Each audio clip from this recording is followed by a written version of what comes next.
Welcome back to the garden. I'm Doug Parks. I'm thrilled that you're here. And we're about to talk about the positive side of change. And as we've previously discussed, and you have gone out and observed, we've talked about man as he is and how we've tried to adapt to life by creating decisions struggling to find non-disturbance, and it didn't work particularly well. The more emotion you pour into finding non-disturbance, the more disturbing you find the world around you. And I hope the experiences you've had in this time of observation have begun to open your eyes to the process of awareness. We've talked about man as an open, creative being with incredible potential, with a mind so powerful that we think computers are cool. Computer has nothing. There's never been a computer designed yet that can come anywhere close to what your mind does instantaneously, moment to moment, every day, all your life. And there's some quantum leaps that computers will get there because we keep mimicking biology in our discoveries.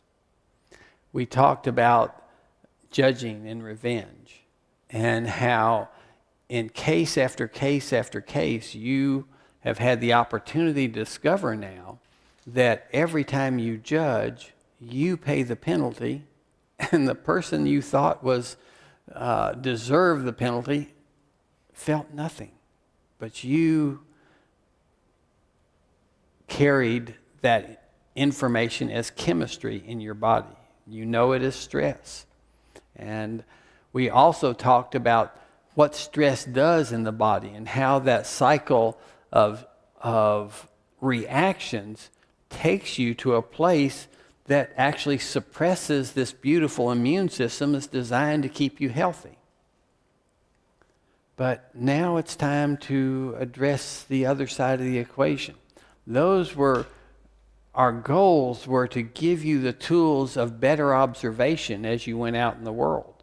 And as you went out there, my hope is that you began to see some of these ideas played out as reality. Remember, I asked you not to believe me because that has no value to me whatsoever. I asked you instead to look at this simple map of life and see if there weren't some correlations in life that told you this might be true. And build experience for yourself. If it takes you 35 years like it took me, or it's taken me so far, great. If you can do it faster, I will celebrate your success because you are the one who will dictate the progress that you will make in eliminating judgment from your life. If you get the idea that we are creative beings and that we are invited to return to the garden, the only requirement is your understanding that you've been invited.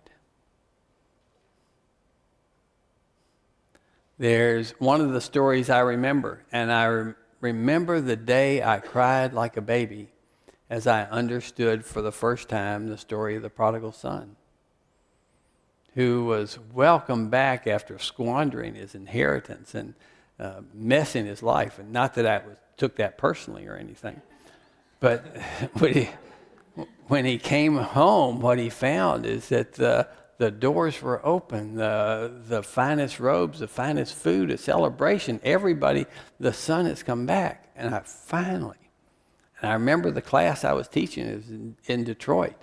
And I finally realized, oh, that's me.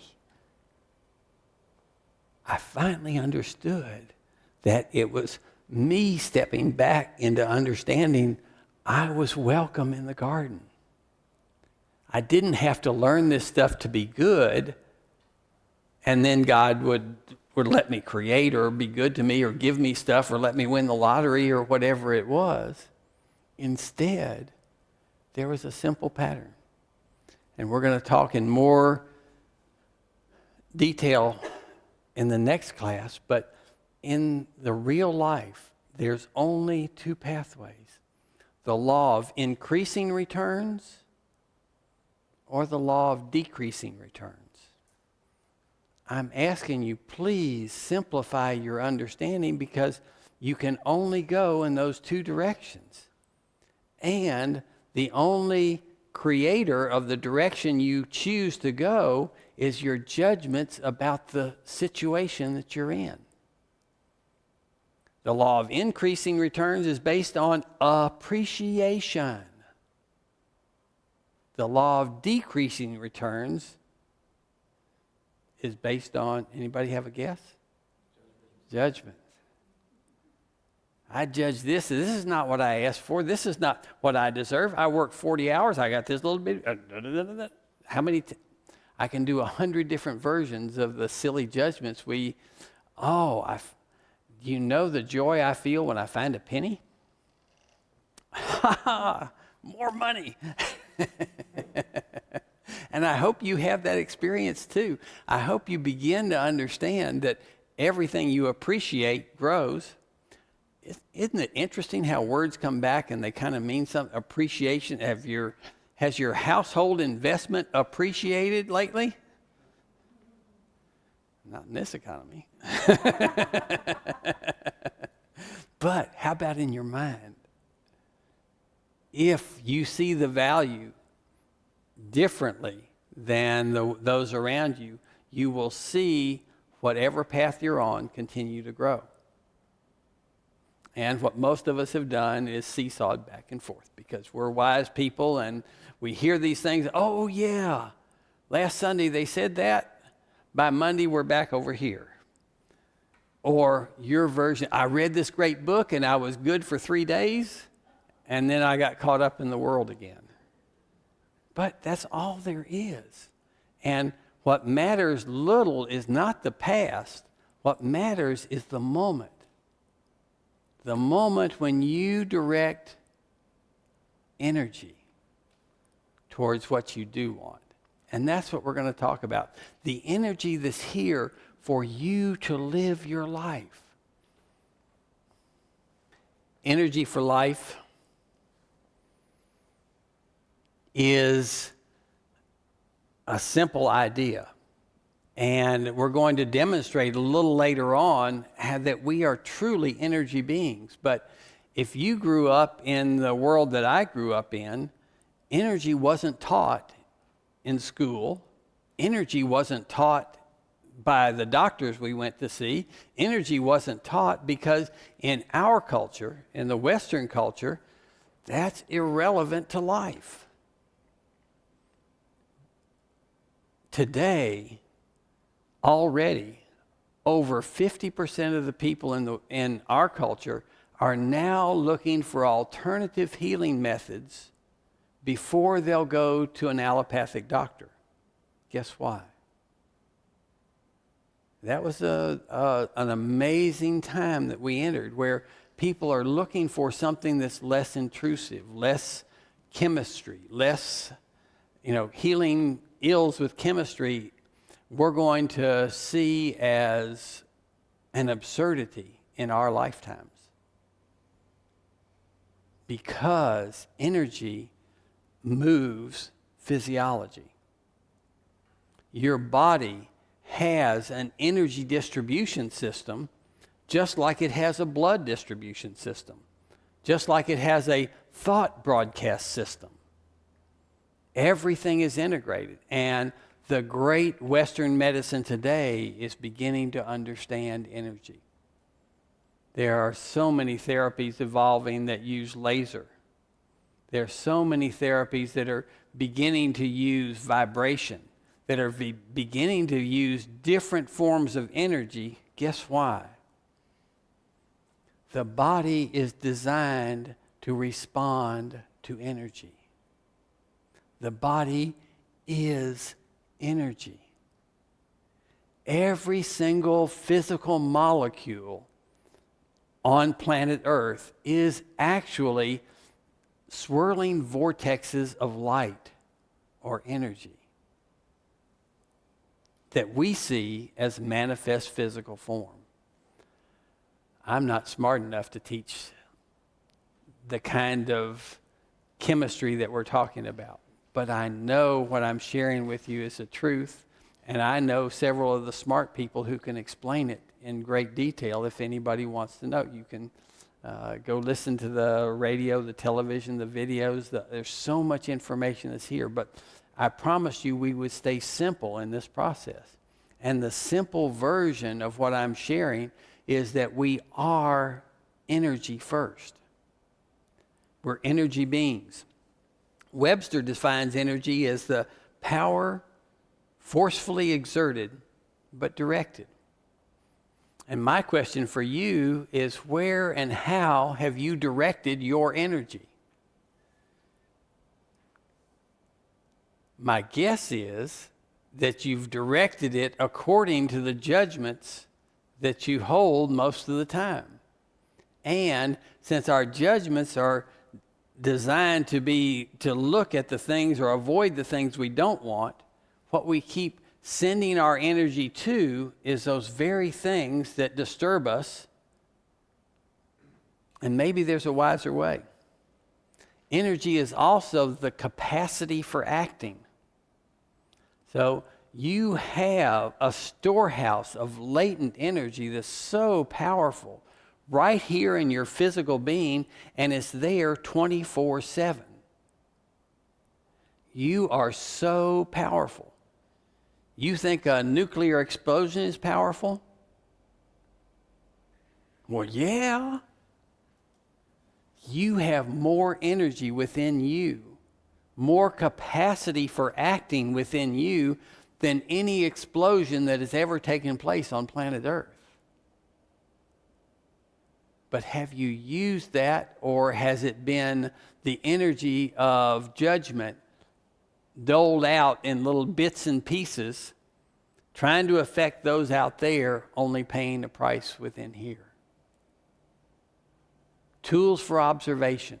I'm sharing ideas, and this is one of those sections that you may walk out of here tearing up your notes. Doug's fine with that. If this doesn't hit home as reality now, I know your life goes on. And there may be a time in the future that you're ready for the understanding of your wisdom. And I've had people all through the years tell me, but Doug, I don't feel anything. And I celebrate and understand that that's their truth, but that has nothing to do with the fact that there's energy flowing. How many of you felt the water flow through your pipes when you took a bath or a shower this morning? No, I'm not paying attention to that. I want to feel physically. Well, if you want to feel physically, the fact is that you're the only barrier to allowing that to happen. And there's joy. There are among us right here energy healers, people that do Reiki and energy medicine of all shapes and kinds and forms. And those of you who have had that experience of the transfer of energy from one being to another, you know it's real. And at the end of this session, we'll have a proof session. Is anybody going to volunteer and come up here and prove it for me? What's the proof? There's no proof. There's only experience.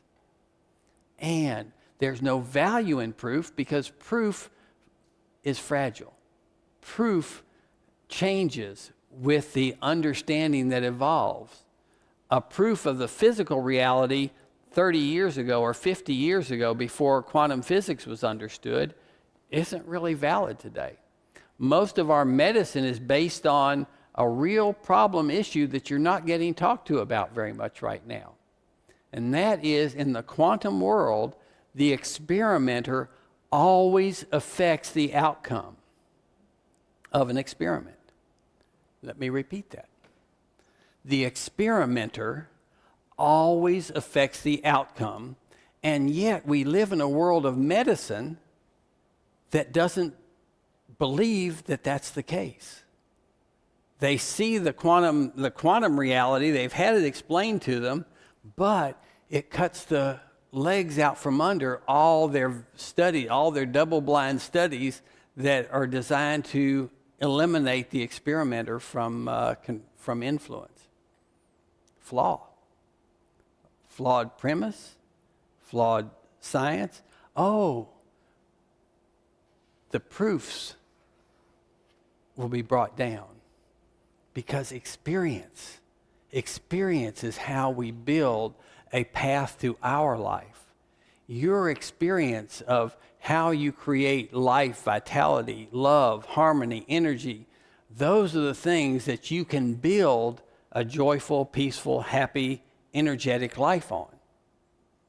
The flawed beliefs that you are taught were not intended. No one is intending to mislead. They're trying to guide people to a wonderful way. And please don't misunderstand me as being negative towards the beautiful healing work done by the medical community. It is astounding.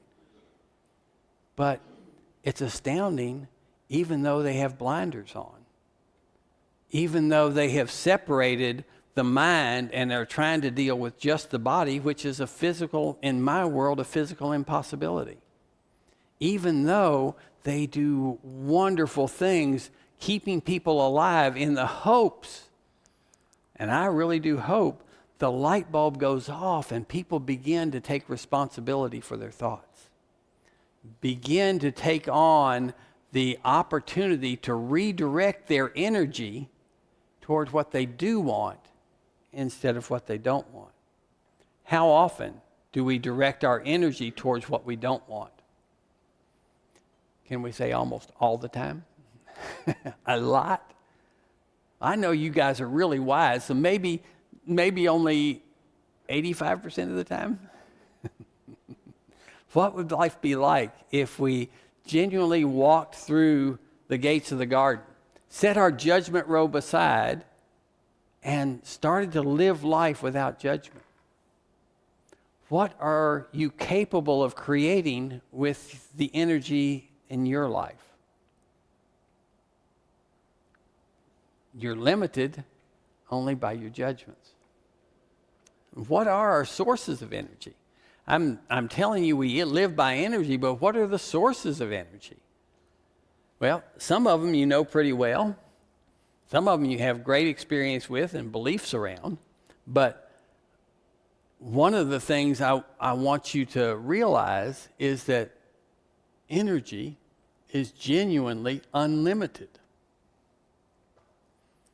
If energy is oil coming from out of the ground, that supply is limited. If energy is the sun coming into our atmosphere that we can turn into physical energy, a lot less limited, isn't it? And a lot less likely the bulb's going to go out in our lifetime. But the sources of energy, let's talk about them, that we use physically. The first one, let's talk about food. What do you do? Do you understand that you fuel your biological processes by eating food? And the body takes that resource, breaks it down into components, turns those components into ATP, if I've understood the science correctly. ATP is the fuel of the body. So here we have this process that takes this amazing fruit, amazing vegetable, amazing meat for some of us, amazing good stuff over here, breaks it all down and turns it back into energy for life. And does it make a difference, the quality of the energy you put in? My perception is energy grown in chemicals is going to be different than energy grown organically. That's a perception. I'm not saying it's the truth. But I'm suggesting that maybe it would be good as one of your observations of life to see if you feel a difference. I'll tell you another. There is a wonderful technology evolving that is able to take genes from one organism and put them in another. And through this genetic interchange, we can have corn that actually creates a biotoxin that kills things. Interesting. Interesting that the corn, the insects that eat the corn wither and die. Great accomplishment. Except that when you eat that corn yourself, guess what happens? It likes to kill you too. Well, I want to be careful because there are food laws about what I'm allowed to say and what I'm not allowed to say, but my perception is that the chemistry that's inside those genetically altered foods, genetically alter here. And in the brilliant science, our brilliant bowing down to science, we live in a world that says if we can show a single study that says it's not harmful, then that means it's okay. There could be 130 studies they did that showed harm, but they only have to show one or two or a few, and they don't have to divulge the results of the ones that showed problems. You know what I perceive as a problem? Not the fact that there are great scientists trying these great experiments. I think they have good intentions behind most of what they do. What I think is sad is that we haven't awakened to the fact that the only way they'll continue to do that is if we continue to buy it.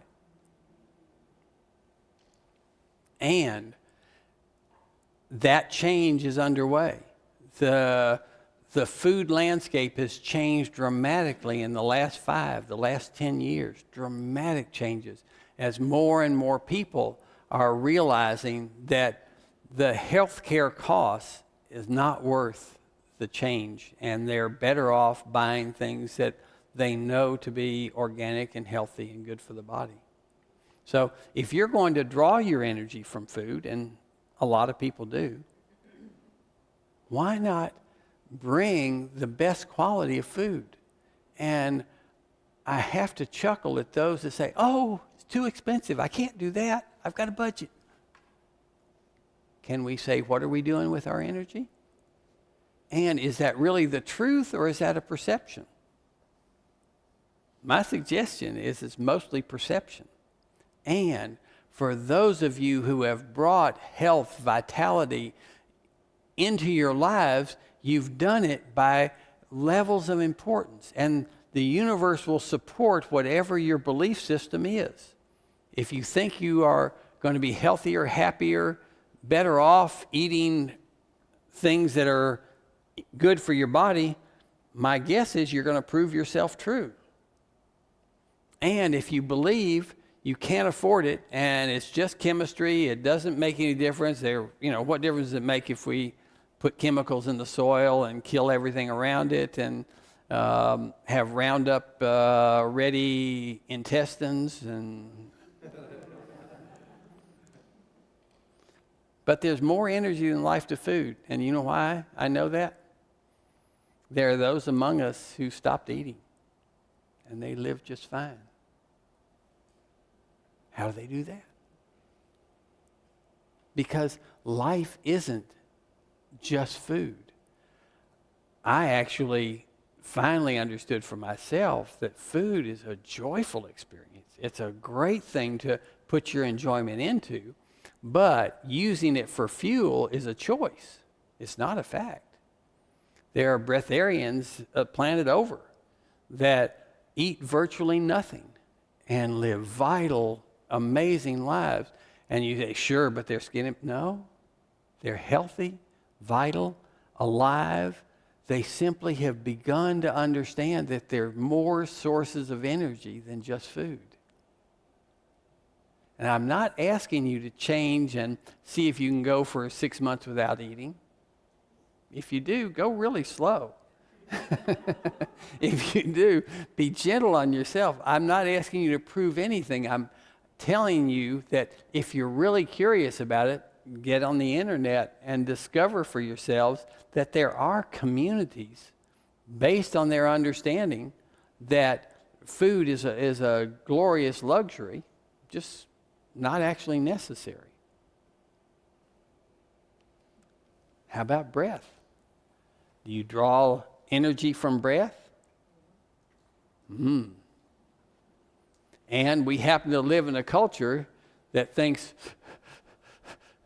shallow breathing every now and then is sufficient. Why should I do more than that?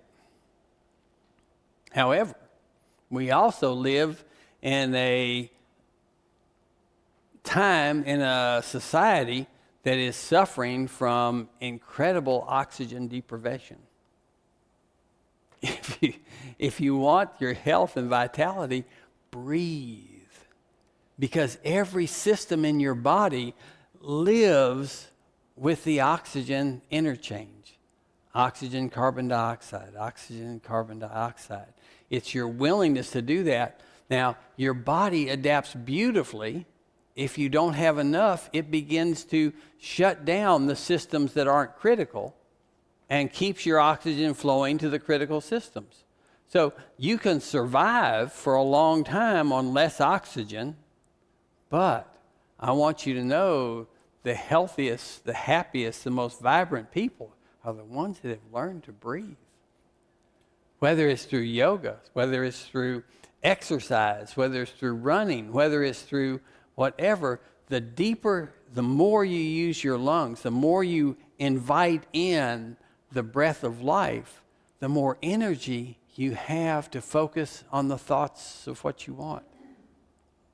You remember several series ago, we talked about the thought, feeling, chemistry, and function. Thought, feeling, chemistry, function. All of that is nothing without breath.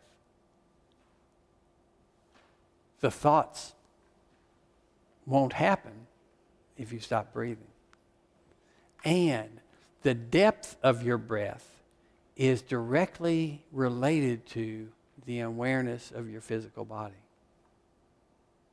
If you are aware of your potential to draw breath as energy and your potential to direct that energy toward whatever creation you like, whether it be your music, John, whether it be your art, Caleb, whether it be your dance, Sarah, whether it be your work, Phil, no matter what you use to create with, it is using the energy that is free, abundant, ever present, and right here.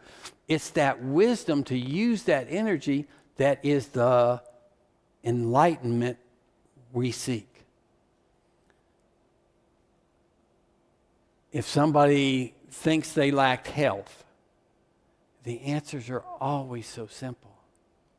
Change your breath, change your thought, change your chemistry. And the body knows perfect health as a program. It's in the DNA. How to respond to life, how to react to life. It's already there. All we have to do is begin to be examples in the world of life with wisdom. If you believe health comes from chemistry you put into your body, then I ask you to listen to the second half or the second 2/3 of the commercial when they start talking about all the side effects of the... And it seems like the more they tell you it's going to kill you, the more people go out and buy it, as if chemistry is not the way to health. It's the food. It's the breath. It's the chi. And there are cultures the world over that are beginning to have a voice here in the Western world, and we are awakening slowly and surely to the fact that we are energy beings, they're energy centers. And for much of my 35 years of trudging along, I felt like my path had to be to go work with the great healers on the planet and find out what magic they were doing, what potions they had, what they knew that we didn't understand. And finally, after learning all the different rituals I could find and knowing where to place my hands and knowing what things to say and think and knowing what rituals and who to bow to and all those things, I finally understood there's only one thing in common with all of them. They all had a passionate belief that their routine and ritual allowed an exchange of energy, and that people got well when they allowed energy to flow. I don't care if you're talking about Reiki, some of the great teaching masters, some of the healing masters, whether you want to talk about John of God, whether you want to talk, I could list hundreds of people I've been curious about and wanted to know about. And yet there's that one single truth. It's about energy. And it's not necessary for you to go outside yourself, because the greatest source of energy you have is within yourself. It's your understanding. And then your willingness to do the things that bring health about. In an earlier time, we talked about why people choose either sickness or health. And I told you you would leave here, these are the side effects. The side effects of your sitting here is that you will never again be able to deny that you've heard that you are responsible for your thoughts, that you've heard you are responsible for your health. You have now heard, I didn't say you believed it yet, but you have heard that all the expressions of life are up to you to express through this physical body that is perfectly connected with this incredible mind that, if you'll stop judging, is perfectly connected to Creator. That's the truth. And your pathway to discover what that means for you is truly the path of wisdom, because chi is eminently available. And I don't care whether you spin the chakras this way or spin them that way, or whether you have 8 or 13, that's not necessary in order to gain your health. It's beautiful if you want to learn those things, and I encourage you as your path to follow the path of, because there's a lesson for you with lots and lots of great teachers. But what I'm telling you is that we don't have to teach a method to the rest of the world. What we have to do is be examples of understanding.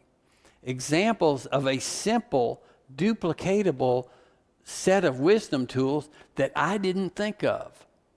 They were passed on to me as they were passed on to the generation before, as they were passed on, and they've been here for thousands of years. The Greeks knew about breathing. The people that were here before the Greeks, I didn't study history very well, but there was a lot of people that have been breathing a long time. There are a lot of people that have been eating a long time. There's a lot of people that have had belief systems around the energy of life that we call chi sometimes here. The rest of the world knows about it. But there's another source of energy, the one you know the best. Other people.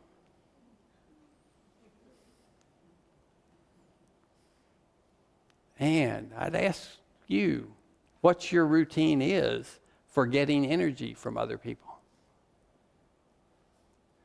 I'm going to tell the story in many different ways, but this way is attached to judgment. When you get energy from other people, when you walked home after a hard day, have you ever walked in and that darn cat got in the way, and you kicked the cat, got him out of the way, expressed that energy of anger and got it out of your system? Well, guess what happened? The cat ran to where the dog was, swatted the dog, and the dog jumped up. Oh, energy. And instantly the dog ran into the living room where the kids are, knocked over their toys and games, and the kids started fussing, and the kids went to mom, and mom came back to dad. I've had this horrible day, can you imagine? Energy is exchanged from individual to individual to individual. It's a cycle, and it's unstoppable once you start it. Did you realize that every time you judged, every time you put somebody down, it was to get the energy of, oh, I'm better. Oh, I can see their flaw. That makes me better. I can see this. If I judge them, I go, there's a cultural story, the story of the vampire. As the vampire comes out and sucks the blood of one, but then they become addicted, don't they? Ooh, who's my next victim? And the next victim is the next person you get to judge or be angry at or be fearful from.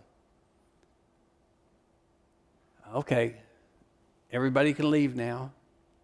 I told you I'd push your buttons because we don't see ourselves as vampires. We see ourselves, oh, but I'm loving it. I just want love. But this week, I ask you to observe. I ask you to observe the cycle of energy that we create when we create energy through judgment. If you create energy through judgment, it never stops at the person who deserved it in your mind. It always goes on to accelerate and create beyond that. Was that your intention? No. I just wanted to get the cat out of the way. No. I just was observing, kind of judging, kind of, sort of. Awakening time. Because if your energy is used through judgment, it is creating a negative cycle where the next bit of energy you'll seek is the same flavor as the energy you just sucked out of that person. And I know you've had this experience. You've had a conversation with a family member or a friend who just wails at how terrible their life is. And, oh, it's been so miserable, and this happened, and that happened, and the other thing happened. You're sitting there, and it's like you're slumping down as they suck the energy out of you as you buy into their story, and you hang up the phone and say, whoa, what an experience. Well, do you know what the other people feel like? Oh, I feel so much better. I just dumped all my junk. Oh, you mean you've been that person? Oh, we have, haven't we? And at lunch yesterday, I was sitting in a booth and I almost burst out laughing as these women were just coming back from sharing their experiences of one had been to the hospital and it was so this, that, and the other one said, that's nothing. My experience was like this, and when I went, and the other, well, that's nothing. I had this, and all of a sudden, it was like a tennis match, back and forth and back and forth. Who could outdo the other one? And I'm talking about you. I'm talking about beginning to observe the way we misuse energy to create exactly what we don't want, trying to outdo somebody whose judgments are self-destructive. Duh. If you actually step back and see the game, you have to start laughing. I didn't laugh out loud, but I promise you I chuckled in that booth at that little restaurant. Because it was another reminder, not of how stupid they were, but how stupid I was to have lived that life and to know what they were doing. How thankful I was that I'm not living there anymore. And instead of a negative reaction, it was like a celebration of life. Thank you for the awareness that I've grown from that experience. That was the beauty. And when you go back out into the world and you begin to see the misuse of energy as people vampire one to another, the emergency vampire is one that, oh, we're going to be late. Oh, we got to go. And they use that as that source as a source of energy to get themselves turned. They don't know how to do it. They don't know how to do life without some form of emergency that's driving them forward. There's the anger vampire. There's a teasing vampire. Oh, I didn't mean it. I was teasing. The vampiring is a way of life. And as you begin to go out and back into the world and begin to observe this as energy exchange, then you're going to start seeing a new tool to understand your life. Because energy can be held. When you generate energy, it can be held as a source of future action. Or it can be returned. When somebody judges me, what is my first response? Do I hold it inside? Oh, that's an authority figure. I better hold that inside. But I'll be home and I'll give it to my wife in a little while. Or we can do battle at the moment, and with somebody we're in a situation where we feel judged, so we judge them back. Or either one of those conscious actions or those reactions to a life. I'm here to tell you, if you haven't heard it yet, when you go back out into the world, it won't be any different than it was when you came in here. It will be the same. My only prayer and hope is that you'll go back with a different awareness, a little more smile, a little more opportunity to observe. And one of the things we're about to do, or we will do before we leave, will help you create a habit of observing. And we're going to help you create it in the subconscious mind, in the powerful part, in the 1,000,000 times more powerful than this conscious Game Boy little mind here. Energy does not have to be directed toward another person. Energy can be released by yourself, not toward another. When you have taken on the energy and played the vampire game, and you have that taste in your mouth of that strawberry chocolate flavored energy that you got from somebody by judging them, and you come to a moment of awareness, it can be released in a way that doesn't create that ongoing cycle. And the way of releasing that energy starts with awareness and consciousness. It starts with a recognition that you actually have a choice. And as we've talked in this course, we've indicated there are ways of expressing energy. Did we remember that there's the physical expression through exercise? There is the antidote version of creating the laughter and joy and happiness that dispels the chemistry.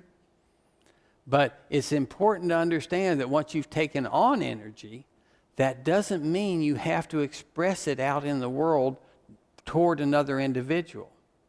Nor does it mean you have to hold it in your body and live with the consequences of the chemistry in your body. The fact is, you can be creative. And there's one more, and I hope it's the one that resonates with everybody after you have some chance observing, and that is energy can be changed. When you're in a situation and you feel judged, in that moment you have an opportunity to recognize that that judgment is actually a reflection of that person's judgment of themselves. They may be pointing it towards you, blaming you for it.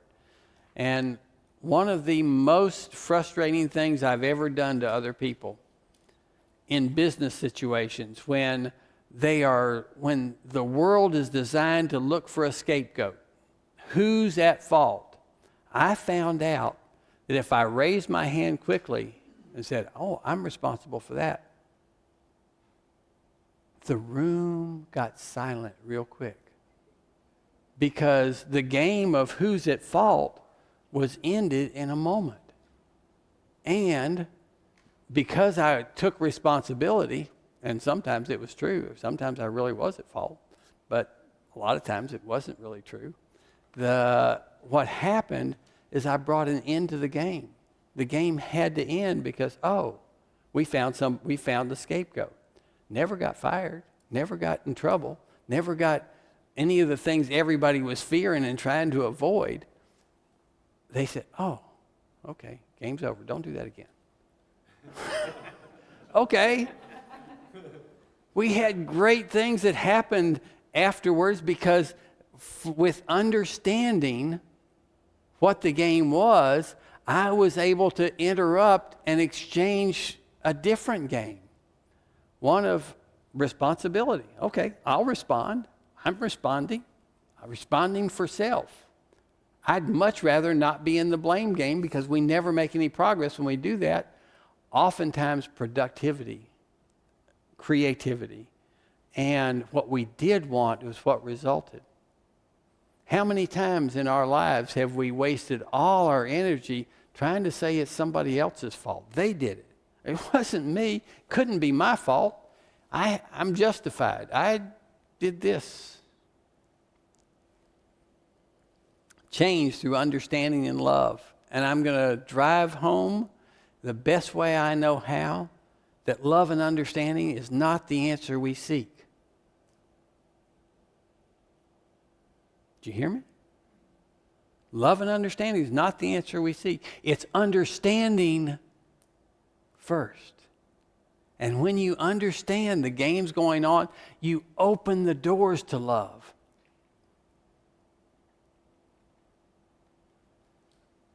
You've been told with the choice of words that if you love them hard enough, then you'll someday understand. Watch a hockey game and tell me what's going on. Watch rugby. Watch whatever. Watch life and tell me what's going on. Until you can understand it, you won't know how to respond. You won't know how. And I'm telling you that if you'll observe your life, your energy, your choices from the standpoint of this simple little picture, this simple little 8-year-old. Have you gotten the idea yet that I'm speaking to the 8-year-old inside of you? We haven't had a single big word up on the screen, have we? And yet, I haven't had a single professor, doctor, incredible mind who hasn't come through and begun through simplicity to gain a new perspective on how to live a joyful, happy life. No matter how smart you are, and you're all brilliant computers, you are all brilliantly playing out your belief systems.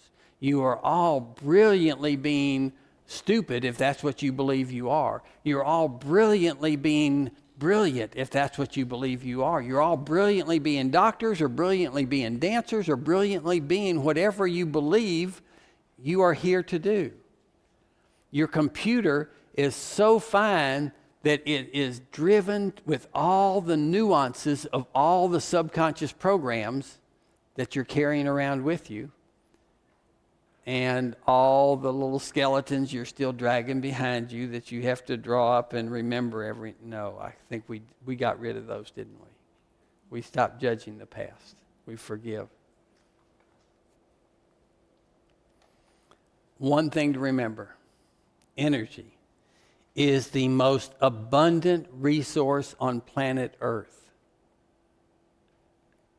Beyond planet Earth, energy is the most abundant resource in our universe. Beyond our universe, energy is the most abundant resource in the universes of universes. It's all that is. And I'm asking you if you're going to begin to direct with this brilliant mind, free of judgment, free to create, free to be, or are you going to begin to use this brilliant resource to continue to create what you don't want through a life of judgment? I'm asking you to return to the garden. And I'm also going to ask you to join with me in a demonstration. And we're going to demonstrate two different principles, two different things. One is, and please understand me, this is not proof. This is a demonstration. But we want to demonstrate to you how powerful we are at processing energy. And I brought a little tool along. This is my friend designed sort of like a chicken. And the chicken has a tiny little watch battery in here. And I'm going to ask a group of you to come up and demonstrate with me. And as we do, I want you to see how powerful we are as transmitters of energy. And would 5 or 6 of you come up and join me on the stage for a moment?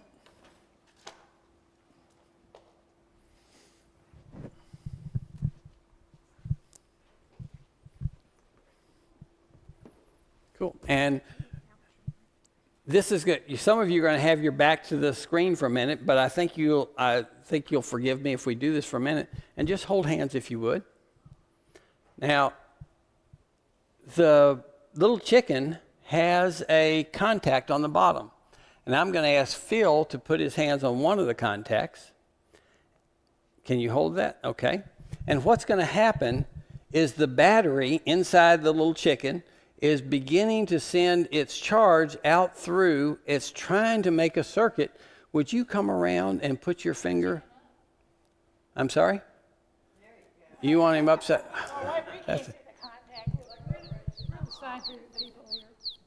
Now, Julie, would you let go of Phil's hand? Oh, we're touching. Yeah. We can't tell. No. Just the contacts.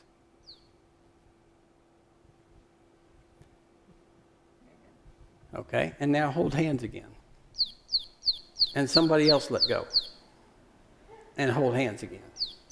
And let go. And hold hands again. We are so powerful as energy transmitters. It's this tiny little watch battery, and I have stood in this room with 100 people in a circle with the same experience. Any one of them lets go, and what happens is magical, and let go now. And what did I just prove? Absolutely nothing. What did I just demonstrate? Is that we're designed to process and flow energy. That is the nature of our physical bodies and physical beings. And now I'm going to ask the group to do one more thing. And if you would hold hands again. I want you to begin an exercise of sending energy without judgment around the circle, each to the other, so that each one of you has the magnified energy. And there's a quantum principle that when 2 or more people gather, the energy is magnified. And I won't get into the specifics, but basically, when Phil and Julie touch hands, their energy is virtually doubled. And then when another person is added to the circle, the energy doubles again. And another person added, the energy is... And would you please join your hands now? And while they're standing there as a demonstration, I want you to begin to realize that they are demonstrating for you the most powerful principle I know on planet Earth. And that is that we are here invited to the return to the garden where we can support one another with our creative energy.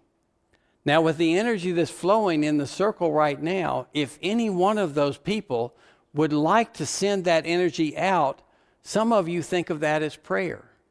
And that's perfectly legitimate, perfectly beautiful, because every single thought happens to be a prayer. But that energy is translated to any point on the universe instantaneously. Now, I've told you through this process that our creative capacity is related to the energy we can draw.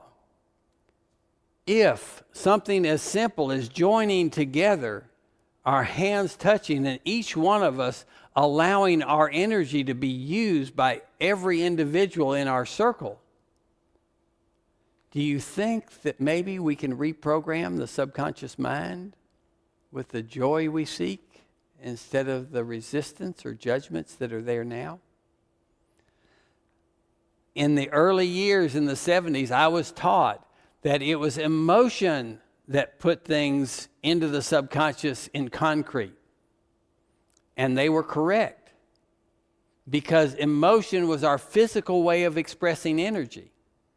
However, I have come through the work of healing, working with healers across the planet, to begin to open my eyes to the fact that emotion and energy are not the same thing.